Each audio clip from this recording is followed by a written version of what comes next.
que yo no me puedo realizar jamás solo. Si yo digo, me voy a aislar de todos los demás para no cometer pecado, ya estoy cayendo en pecado, porque voy en contra de Dios. Yo tengo que vivir con y para los demás, porque esa es la manera de realizarnos, esa es la manera que Dios nos ha enseñado. Este es el camino que yo quiero que sigan, que caminen hacia la comunión con Dios por Jesucristo y que caminen hacia la comunión con sus hermanos. Y para caminar hacia esas dos comuniones tienen que caminar a la comunión con ustedes mismos, con lo que piensan, con lo que sienten, con lo que son. Y entonces sí, cuando nosotros asumamos esa misión, podremos voltear hacia Dios, que es Padre, Hijo y Espíritu Santo, y decirle: Señor, enséñame cómo vivir esta comunión, porque no puedo hacerlo, porque en verdad es difícil. En verdad es difícil vivir esta comunión con nosotros mismos. A veces, como decimos, ni nosotros nos entendemos. ¿Por qué sentimos lo que sentimos? ¿Por qué pensamos lo que pensamos? ¿Por qué no somos lo que quisiéramos ser? Dirás, porque de esta comunión de nosotros y de nosotros con Dios podremos entonces vivir la comunión con los demás. En el Evangelio dice San Juan: Dios no envió a su Hijo para condenar al mundo, sino para que el mundo se salvara por él. ¿Qué significa ser salvados por Cristo? Ser salvados por Cristo es que aquellos que creemos en Él, Jesús nos ha hecho posibles que esta comunión se pueda realizar. Comunión con Dios. Él restableció la comunión con Dios. Comunión con el hermano. Él venció el odio que nos divide con los hermanos y la violencia. Comunión con nosotros mismos, porque si nos identificamos con Cristo, entonces seremos plenamente lo que somos. Salvarnos es restablecernos en la comunión. ¿Cuáles serían entonces los grandes pecados que nos alejan de esta comunión? ¿Cuáles serían las grandes faltas de las que tendríamos que tener así como los ojos bien abiertos? Porque si los cometemos, vamos en contra no solamente de cualquier pecado, sino contra la esencia de lo que nosotros somos y lo que hemos sido llamados.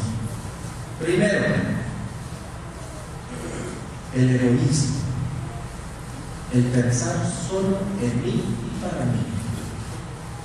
Es difícil vivir en comunión en mi familia cuando yo me porto egoísta, cuando solamente pienso en mí, cuando lo que me importa es que esté el ambiente que yo quiero, la comida que yo quiero, de la manera que yo quiero. Bueno, pues así como en la familia se refleja que el egoísmo rompe con la unidad familiar, así pasa en el resto de nuestras redes sociales. Y el egoísmo sería, por decirlo de una manera, el primer pecado contra la comunión y por lo tanto contra la Santísima Trinidad y contra nosotros. El segundo, la soberbia. ¿Qué piensa el soberbio? ¿Quiénes tienen la verdad? Dice demasiado, ¿verdad? ¿Quién tiene la verdad? Ni siquiera se dice en plural. Él tiene la verdad, Él tiene la razón, Él es la razón de que los demás sean felices, Él es la razón de todo lo demás. No los necesito.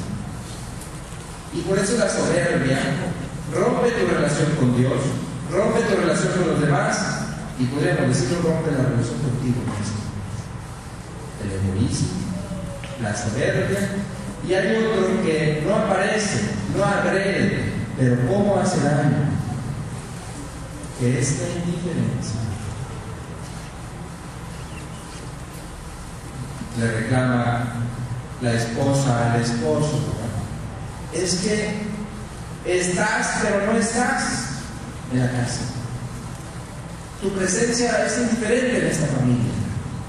Y responde él: ¿te he exigido algo? No. ¿Te he golpeado? Tampoco. ¿Te he fallado? No. Tú no me molestes. Si vas, si vienes, si estás, no estás, si gritas, si te callas, no me importa. No me molestes. el indiferente. ¿Cómo rompe la comunión la indiferencia?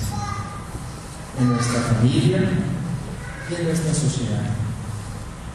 Así, el egoísmo, la soberbia, la indiferencia serían como los tres pecados capitales en contra de la comunión a la que todos somos llamados.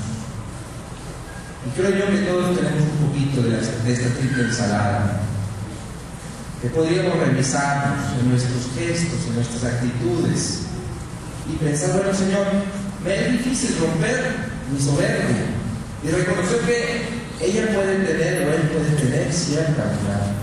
Me es difícil vencer mi egoísmo y renunciar a lo que yo creo que es mío y me pertenece para que los demás puedan vivir esas felices.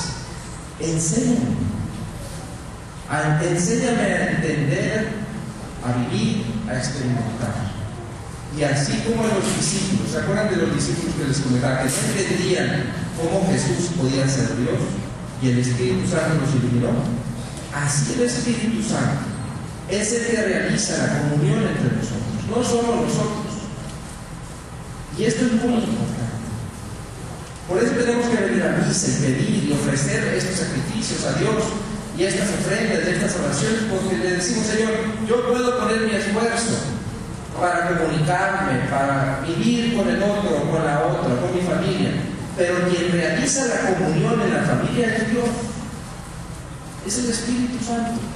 Quien dispone nuestros corazones para escuchar es el Espíritu Santo. Quien hace que nuestra familia sea una verdadera familia es el Espíritu Santo. Él es el que nos ayuda a entender y a vivir el misterio de la Santísima Trinidad en nuestras vidas. Y así, cuando vean a nuestras familias, personas que vengan de afuera, puedan decir, se ve que Dios está presente. ¿Por qué? Porque míralos cómo se aman. Son diferentes y piensan diferente también. Siempre diferente, bendito sea Dios. Eso le da color a la vida. Pero se aman, se respetan, se escuchan, ven el uno por el otro, viven, en una palabra, la comunión de Dios entre ellos. Cuando nosotros pasamos aquí al frente a recibir la Eucaristía, ¿cómo decimos que pasamos a recibir qué? La comunión. Porque esta es la salvación de Jesús.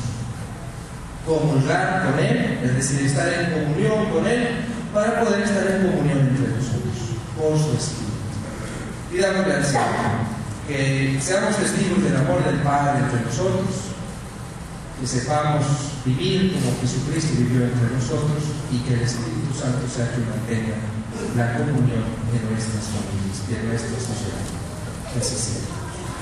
Con esta intención os invito a ponernos de pie y a profesar nuestra fe en este credo que reconoce la presencia del Padre, del Hijo y del Espíritu Santo. Creo en un solo Dios.